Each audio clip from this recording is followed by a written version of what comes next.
Okay, let's dive into this. We walk around every single day making thousands of choices. I mean, from what to eat for breakfast to massive career moves. But we have to stop and ask ourselves, do we actually control our own decisions? Are we really the ones in the driver's seat?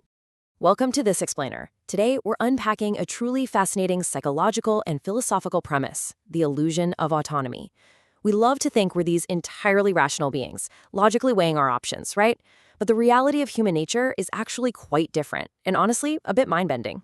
The greatest trick that the devil pulls is that you are in control of your decisions and you are having power over your instincts. Okay, it sounds a little dramatic for sure, but lean into that slightly conspiratorial tone with me for a second, because this idea perfectly sets up our overarching theme today, the reality that we are actively and constantly deceived by our own perceptions. We just inherently trust our instincts, believing they're serving our rational goals.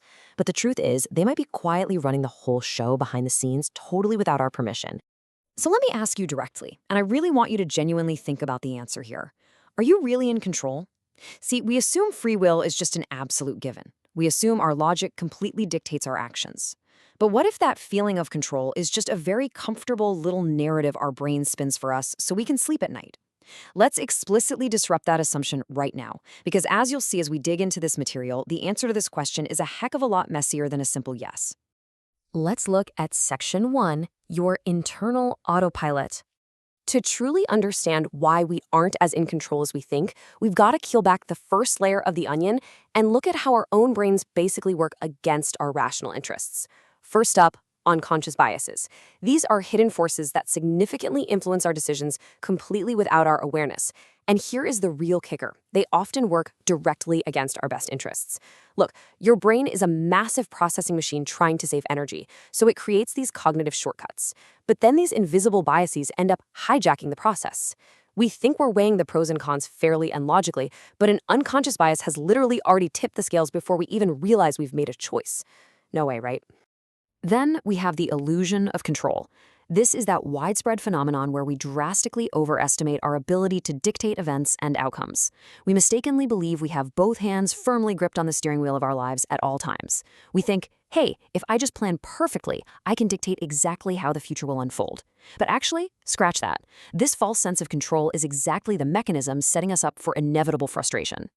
Because come on, we have all been there. You meticulously map out your week, assuming everything is going to go perfectly according to your masterful plan, and by Tuesday afternoon, the whole shebang is completely derailed. It's a universally human disappointment. This massive gap highlights the stark contrast between the control we think we have and the reality of an unpredictable world. When we overestimate our control, we breed unrealistic expectations. And those unrealistic expectations, they simply breed disappointment when things inevitably don't go as planned. Another major factor of our internal autopilot is the power of habit. You know, those ingrained behaviors that seem completely automatic and effortless? Think about your morning routine. You probably don't even consciously think about making your coffee, checking your phone, or brushing your teeth. That comfortable, effortless feeling is incredibly efficient for our brains. But there's a very disruptive truth lurking right beneath that comfort. These exact same routines trap us in repetitive cycles. The real problem is, habits inherently limit our choices and prevent innovative decisions. Sure, they're incredibly easy. They require virtually zero mental heavy lifting, but that makes them the absolute enemy of new, dynamic decision-making. When we rely too heavily on the ingrained and the automatic, we effectively put blinders on.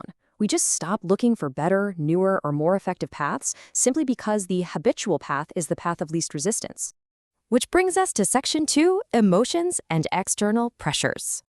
So, okay. That covers our internal autopilot. But what happens when we step outside of our own heads? We've got to factor in the messy, highly unpredictable variables that shape our lives. Let's start with emotions. It's a super relatable reality.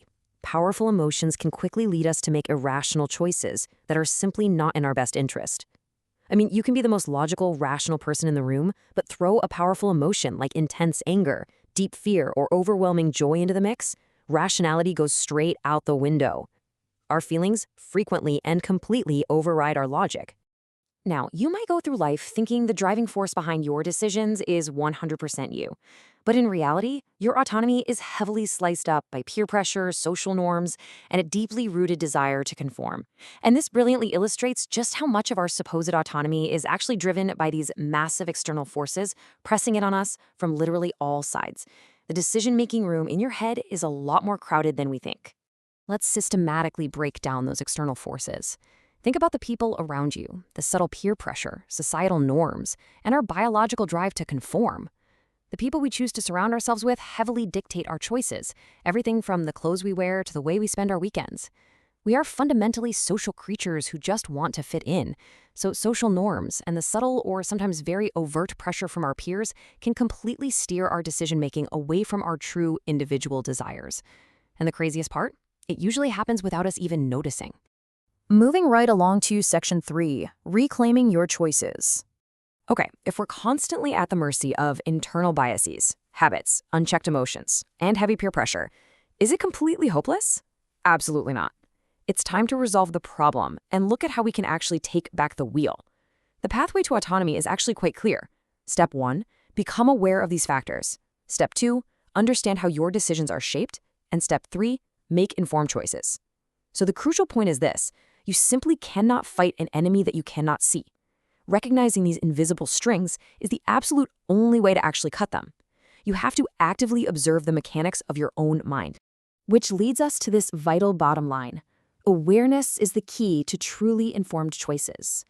By understanding your own psychology and actually acknowledging your vulnerabilities to these internal and external factors, you grant yourself actual power.